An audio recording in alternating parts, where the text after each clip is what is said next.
कल हमने शरणागति का दैन्य का पहला प्रसंग चर्चा किया था।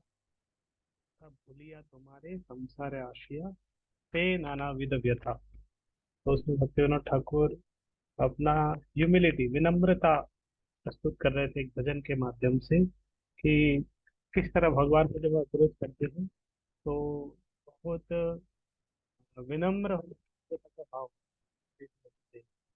जितना ह्यूमिलिटी के साथ हम भगवान का अप्रोच करेंगे उतनी हम भगवान की कृपा को अट्रैक्ट कर पाएंगे, आकर्षित कर पाएंगे।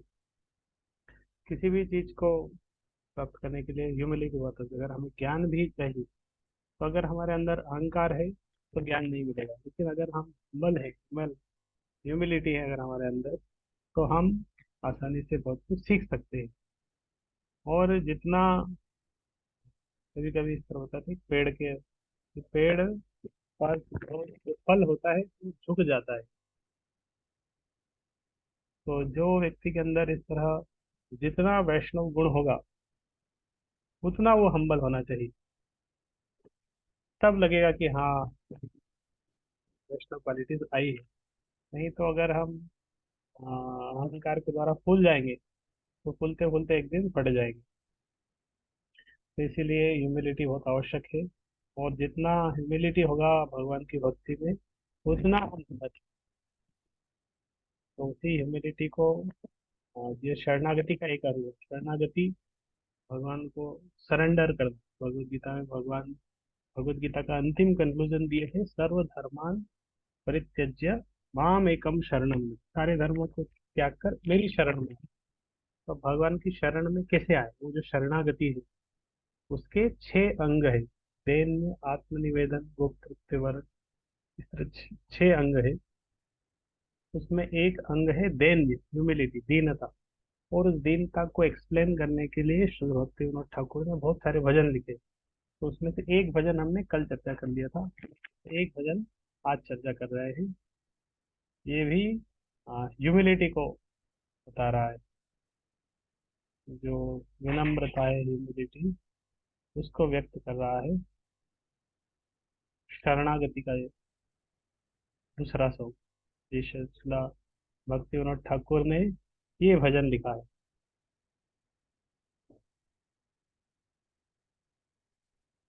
विद्यार विलासे काटाई नु काल, परम साहसे आमी। तो ये भजन बंगाली में है, लेकिन सरल है। अगर थोड़ा सा हम अच्छे से पढ़ेंगे तो समझ में आ जाएगा। विद्यार विलासे काटाई नु काल, परम साहसे आमी। तो वो बोल रहे हैं, श्री भक्ति विनोद ठाकुर बोल रहे हैं कि कैसे मैं समय निकाल रहा हूँ? विद्यार विलासे, विद्या का विलास।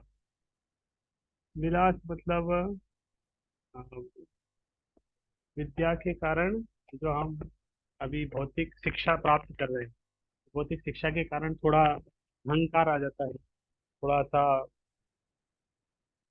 अ, अहंकार आ जाता है, थोड़ा उसका गर्व आ जाता है, थोड़ा घमंड आ जाता है। और इसके कारण हम उसमें जब धीरे धीरे, कल हमने पढ़ा था सत्यनोद ठाकुर पूरा उनका जीवन चरित्र बता दिया था कि किस तरह बचपन में ऐसा था, फिर धीरे ऐसा हुआ, बुढ़ापे तक ये हो गया।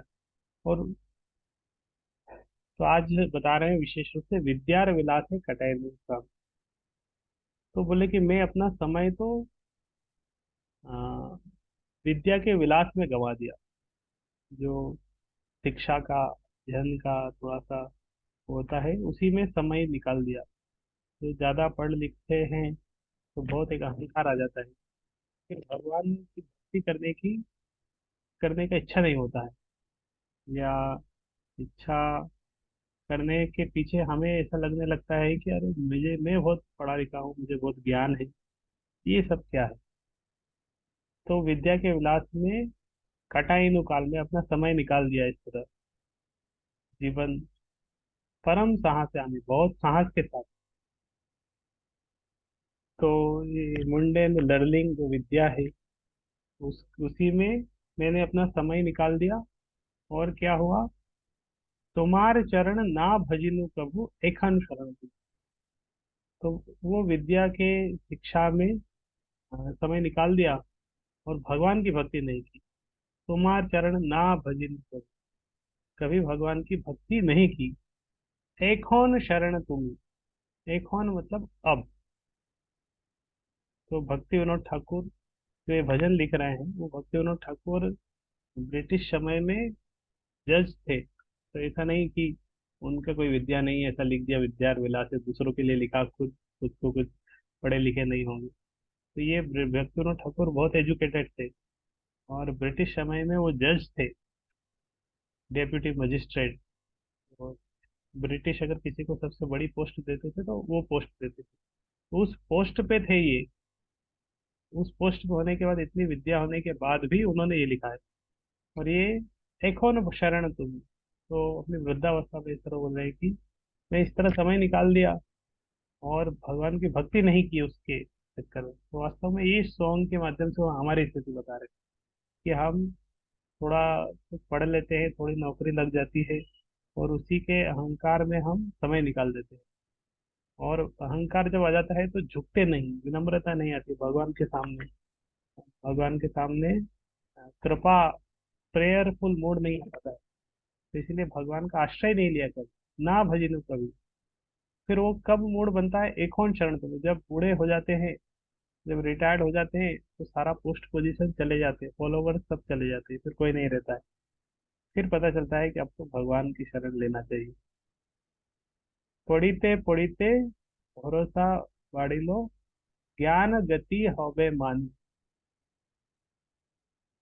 तो जितना हम पढ़ते हैं उतनी हमारी आशाएं बढ़ती जाती है, अच्छा अब मेरे पास ये है, अब मेरे पास इतना पोस्ट है, इतना पावर है।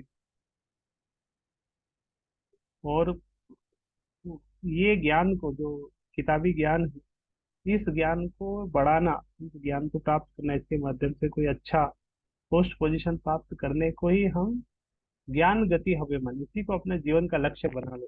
उस ज्ञान को, ये भौतिक ज्ञान को ही गति या जीवन का लक्ष्य बना लेते हैं। तो पढ़ते जाते हैं, पढ़ते जाते हैं, और भरोसा बढ़ता जाता है, और पढ़ते हैं और पढ़ते हैं, समय ही निकल जाता है। डॉक्टर वगैरह की पढ़ाई करने जाते हैं तो पता चले 40 साल तो, 30-40 साल पढ़ते पढ़ते डॉक्टर ही बनने में निकल जाते हैं। तो उस पढ़ने को ही जीवन का लक्ष्य बना दिया है, और उसके माध्यम से फिर बड़ा पोस्ट मिल जाता है।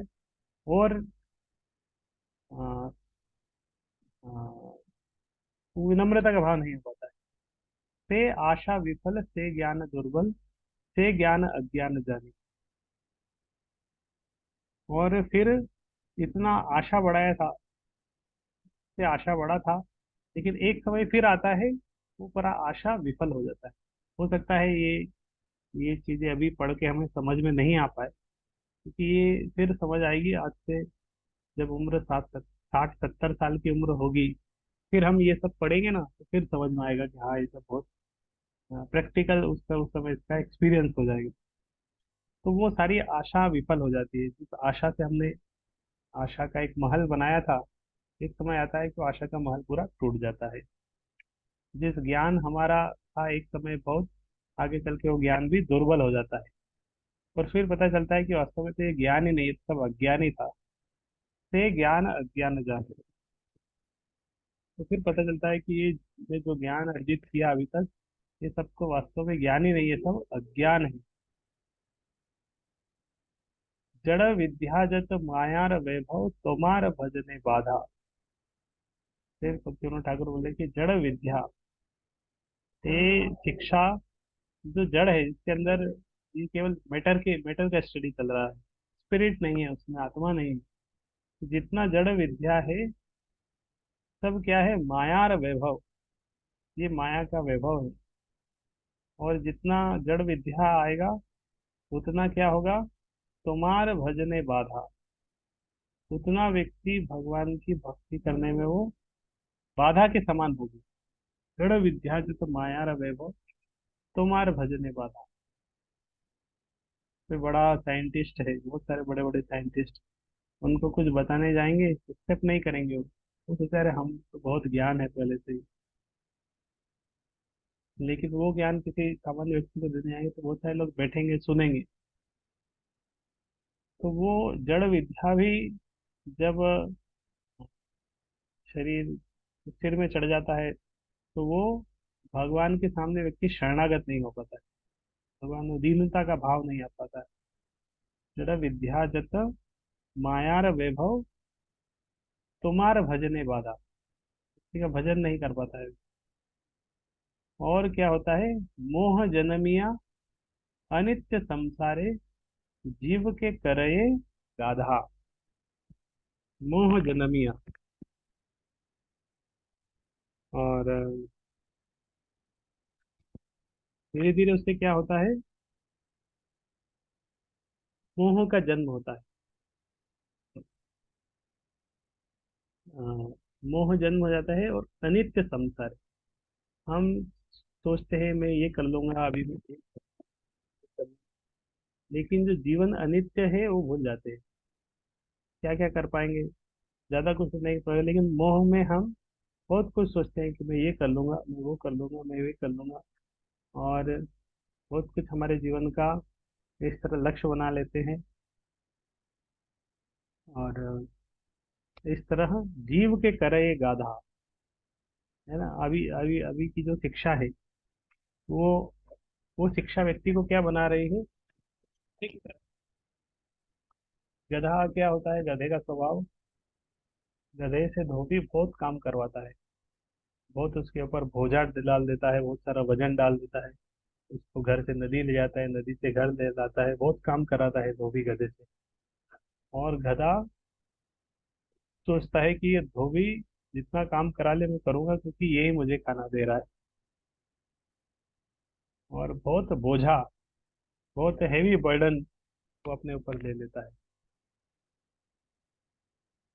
मोह जनमिया अनित्य संसार, अनित्य संसार में इस तरह मोह का जन्म होता है। तो जो अभी की शिक्षा है, व्यक्ति को गधे के समान बना रही है। गधे गधे के समान जीवन हो गया है। वो ज्यादा नहीं सोचता है, और बस लगा रहता है, करना है, ये करना है, वो करना है। और जीव के करे गधा, सेई गधा होए संसारेर बोझा, बहिनु अनेक काल। ये फोटो दिख रहा है। तो इस तरह गधे गधे की तरह वो बोझा उसके ऊपर बहुत सारा डालते हैं, और वो हेवी बर्डन लेके गधा बहुत काम करता है। तो बहुत काम करता है, बहुत काम करता है। और इस तरह, या इस तरह एक और गधे के बारे में बताया कि यहाँ पे था मोह जन्मिया अनित संसार। गधे के बारे में प्रभुपाद एक स्टोरी बताते हैं कि गधे को जब गधे को कभी कभी धोबी गधे के आगे एक, उसके सिर के आगे कंधे से एक रॉड, एक लंबी रॉड बांध देता है, और उसके आगे घास या गाजर कुछ लटका देता है। तो गधा जब चलता है तो गधे के आंखों के सामने वो गाजर दिखती है। एक डंडे के ऊपर इस तरह गाजर लटका देता है, और गधा सामने में गाजर देखता है, और उसको लगता है कि मैं थोड़ा सा आगे जाऊंगा तो मुझे गाजर मिल जाएगी। या घास लटका देता है, तो उसको उसको लगता है कि मैं थोड़ा सा आगे बढ़ूंगा तो वो घास मुझे मिल जाएगी। लेकिन वो, क्योंकि वो डंडा उसी की पीठ से बंधा है, तो जैसे गधा थोड़ा आगे बढ़ता है वो घास भी आगे बढ़ जाती है। तो इस तरह वो चलता जाता है, चलता जाता है। मोह जन्मिया, मोह के इल्यूजन में रहता है कि शायद मुझे अभी मिलेगा, अभी मिलेगा, अभी मिलेगा। इसी तरह मिराज होता है ना, मिराज में हिरण को लगता है कि आगे पानी है, और वो आगे बहुत आगे दौड़ता है, भागता है, फिर आगे लगता है कि और आगे पानी है।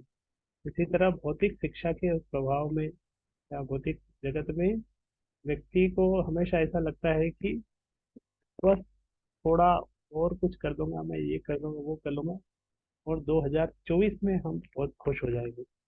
2023 तो निकल गया, इसमें खुश नहीं हो पाए, लेकिन 2024 बहुत खुशी में रहेगा। इस तरह 2000, फिर 2024 भी इसी तरह निकल जाएगा, फिर लगेगा कि अरे नहीं, 2024 में कभी नहीं आए, शायद 2025। इस तरह हमेशा माया हमें फ्यूचर का दिखाएगी कि आगे हम खुश होंगे, खुशी आगे है, हम होंगे कामयाब।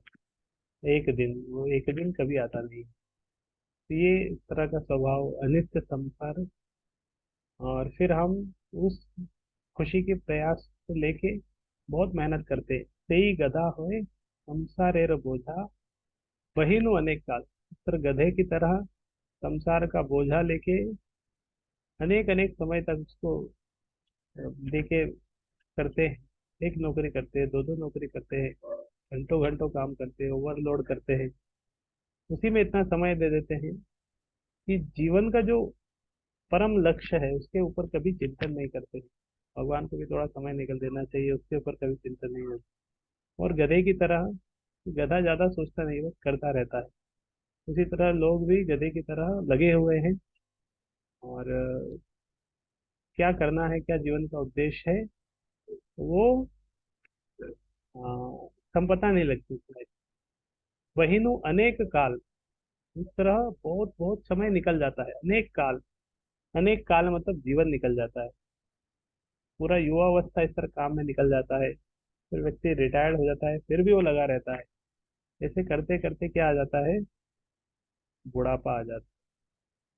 वार्धक्य एकोन शक्तिर अभावे, किछु नाही लागे भालो।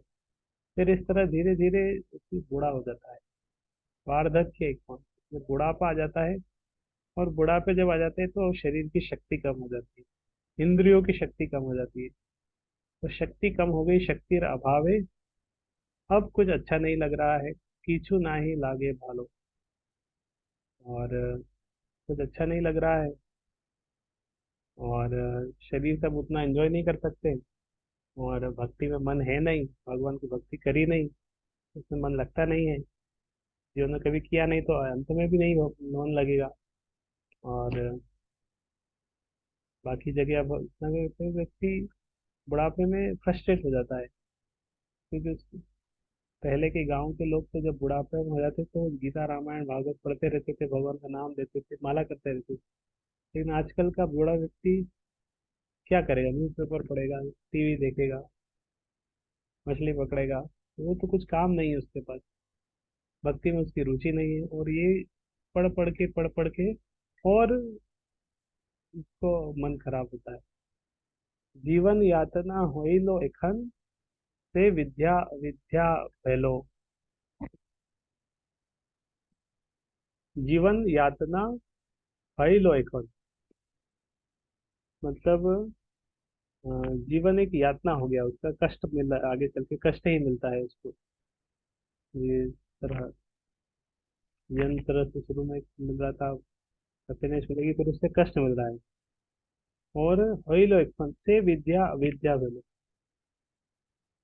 और जो ज्ञान अर्जन किया था जीवन में, उस ज्ञान से परम लक्ष्य नहीं मिला। धन का लक्ष्य कमाने का था, जो ज्ञान अर्जित किया था उससे धन कमाते थे, धन कमा लिया बहुत सारे युवा अवस्था में। अब वो ज्ञान भी खत्म हो गया, उसको जो डिग्री मिली थी उसकी भी कोई वैल्यू नहीं रही, और धन की भी जरूरत नहीं रही, और वो उद्देश्य पूरा खत्म हो गया, बूढ़े हो गए। तो वो विद्या भी अविद्या पता चला, मतलब अब उस विद्या का कोई काम नहीं। तो वो जो विद्या अर्जित करी थी वो पॉइंटलेस हो गई, और हृदय में अभी बहुत कष्ट है। और इस तरह अविद्या के कारण हृदय में बहुत कष्ट हो रहा है, ज्ञान अर्जित नहीं किया। और क्योंकि वास्तविक विद्या अगर होती, तो वास्तविक विद्या होती तो हृदय में संतोष होता, हृदय में खुशी होती। लेकिन वो वास्तविक विद्या नहीं है, अविद्या है, इसलिए हृदय में कष्ट हो रहा है। अविद्यार ज्वाला घटिलो विषम, से विद्या होइलो शेलो। तो से विद्या होइलो शेलो मतलब वो विद्या जो मैं अर्जित किया था, जो डिग्री लिया था, वो अभी पॉइंटलेस हो गया, शेलो, खाली हो गया, खाली लग रहा है। अविद्यार ज्वाला घटिलो विषम। और तुम्हार चरण बिना किछु धन संसारे ना आचिया। तो ये जितना भी इस सॉन्ग में हम जो पहले जो चर्चा किया, इसके माध्यम से भक्तों ठाकुर बस एक पॉइंट बताना चाह रहे हैं, वो ये है कि जीवन का उद्देश्य भगवान की भक्ति करना है। और भक्ति नहीं किया तो, और बाकी जो कुछ भी किया, एक समय ऐसा एक्सपीरियंस होगा कि वो मैं जो कुछ भी किया था सब खत्म हो गया। लेकिन भक्ति अगर करता बचपन से, तो भक्ति बुढ़ापे में जाके और और आनंदमय हो जाती, आनंद मिलता। तो तो ये अभी वो बताना चाह रहे हैं कि वास्तविक धन क्या है फिर। तुम्हार चरण बिना किछु धन।